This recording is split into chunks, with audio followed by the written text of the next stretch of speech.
Alright, so this is a video for International Ballroom Waltz. Basics, foundation, general understanding of some of the things that should be happening when one is dancing. The first thing that I would like to talk about is the footwork. So the really truly foundational understanding of footwork is when you're moving forward, typically you have a heel lead. Your side step should be a rising action commencing, which means a toe or ball of the foot for more comfort and balance. And then in the end you have a landing step, toe to flat. So if I move forward, I'm going to do so with the left foot. I will have to have a proper heel lead. When you're dancing a heel lead, you first have to think of toe ball flat, because what's wrong to do is it is wrong to commence straight through the heel. So what we do is we do a toe ball flat, then towards the end of the movement we do roll to the heel, and then in the end we get on the foot. Once we get on the foot, we want to make sure that we're stable, we're fully on the foot. Then from there on, we will bring the inner thighs together or brush our feet even better. And we're going to take a side step to the right foot. That side step, and I'll turn this way, hopefully that's better to see.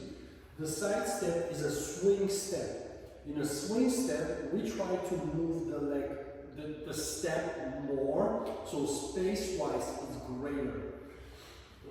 We do the second step, and then once we commence the rising here, we actually do so a lot more to the ankles versus to the knees. So we bring the left foot by pulling to the floor, and then in the end, of course, we put our feet together and we change weight.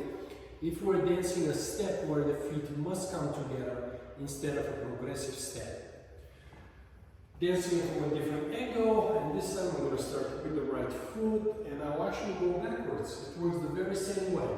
So what I'll do is I'll close my feet first, I will push back, once I get on the foot, I'll need to peel the toe. What peeling of the toe means is basically I'll gently release the toes of the floor, not too much, just gently, and I'll start bringing the heel from underneath. The heel must brush in between or go into a neutral position. When you're watching some of the other videos, you see what I'm talking about. The neutral position is the resetting position of the feet before I take the second step, which in this case is the left foot going to the left. Ball of the foot, toe ball of the foot. If you're reading the syllabus, it's going to tell you toe, it's toe ball of the foot, soft rise, and then obviously pulling the foot to time yourself to change your weight and then to drag the step once again. Brushing every time when you're passing the feet is a must. So regardless of the combination that we may experience, we'll always have to brush our feet before we take a step. Very common, commencing a ballroom waltz starts with a two-way hesitation and a prep step. For followers, typically that will be a right foot. For leaders, that will be a left foot moving forward. So, dancing the female part, I will go side to the right, side to the left, brushing of my inner thighs, closing up my feet when passing the right foot back, and then obviously creating space. From here on, I can continue with most likely half a natural 1, 2, 3. Dancing in space when thinking of a ballroom is very important. What I think of space in general is how much space I can create. Now, the space is very much subjective to the height, body structure, and abilities of one. So, what works for me may not really work for you, and what works for you may quite frankly probably not work for me. But always trying to expand and dance bigger when it comes to a waltz, frankly, out there ballroom dances, it's usually a positive thing. I don't think that waltz is meant to feel nice and soft and easy to dance. It's probably a very hard work if done correctly. When dancing in space here, we should always be aware of our footwork, and this is why mastering and improving it is very important, because otherwise it's impossible to drive the steps. When taking the steps backwards, we always need to think of what part of the body goes first. The reason I'm saying it is because a common mistake for dancers is on the way back, they tend to move the spine and head too quickly. When they do that, they basically just collapse on the way back by pushing all of their weight over the foot too early. Dancing it correctly, one will have to make sure that the foot goes slightly ahead of the body. In fact, the center, the actual connection remains with your partner before you move, versus and I go. So, as much as a dancer may try to expand the steps, if they are not conscious of what part of the body goes, it will be impossible.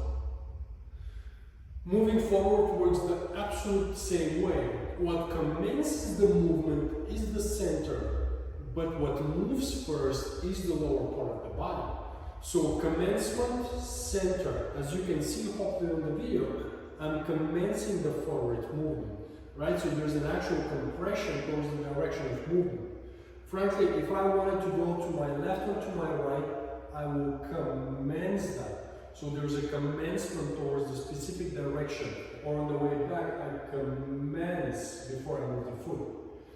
Yet again, the first thing I want to commence in the movement, it's still the leg that needs to go, and that's going to obviously open the space, and then I can move the upper body on the top of the leg of mine. So that would be the idea of proper footwork combined with the space that I'm referring to. The next big thing here would be head weight. So the head should never be dropped. That's kind of the basic that everyone should learn in their first 2 lessons in dance in general. The head should also not be back weighted. The head is actually, relatively speaking, aligned with spine, and there is a soft rotation from the either left or the right. Obviously, when you're in the basic frame, it's always to the left, and then if you're moving to a promenade, or if you need to rotate to a different direction, of course you're going to rotate the head to the right, and then of course get into the particular direction of yours. We use the head just like a little toddler would use their head to kind of, counterbalance and learn how to walk. We use it in dance. So if you're dancing, let's say, a spin turn that needs to exit into a promenade position to commence a left turning figure, what you will do as a follower, you will go forward, your head should be to the left. When you're about to exit, you will rotate the head to the right, and then you will exit into that promenade position. So, with that being said, thanks to your head, you will be able to move out of the figure. If you are dancing just the basic spin turn, you will actually not do what I just did. Instead, you will keep everything one place, meaning the head will not rotate. I don't recommend it. I do see couples creating certain type of rotation, reshaping, and then moving again. If the couple is extremely high level and it feels like doing it, that would be their business. But if one is working the proper foundation, that's a suicide mission. It's just not a good idea. Good. So from there on, if we talk about proper frame, structure, general structure of posture, I guess. Core, surprise, surprise, does need to be engaged, especially when dancing. If going through basic steps and simply trying to build an idea of 3 or 4 steps in sequence, little sequence of movements, perhaps you can, cut a slack. But if you are trying to dance, your core better be elevated, not squeezed. Squeezing is for non-dancer. If you're lifting, then perhaps you must squeeze if you're a bodybuilder. But if you're a dancer, you'll have to elevate the center and then move again. Besides that, your shoulders should never be elevated, because a common issue is our shoulders basically kind of cover half of the neck. And then of course on their own, not just that it doesn't look right, it actually affects our general connection with our partner, and on the top of that, it also starts giving a headache, muscle spasm, and so forth. What does need to go up, however, elbows. Elbows should not be dropped. Now, while working on elbows and frame in general, I would recommend that the elbows are actually a bit more elevated, almost to a degree that one may say, oh, that's wrong. And the reason for that is because when performing, the elbows usually end up being dropped. So making sure the elbows are higher. Shoulder blades, I'm a big fan of engaging shoulder blades. It's going to help you a lot with your transitions. It's going to help you, the muscle group of the upper back are going to help you carry your frame in a proper way. And then again, the head should not be back weighted. You should basically kind of look slightly nose above water, and this will be it. Good music. So understanding our music is very important. The 1, 2, 3 is a very general concept of thinking about music. Once you start hitting different positions of the dance, different figures, 1, 2, 3 will obviously start changing. One of the great examples for that would be your promenade chassé, where if we dance just the timing itself without overly focusing on the techniques, we're going to have 1, 2, 3, 1, 2, and 3.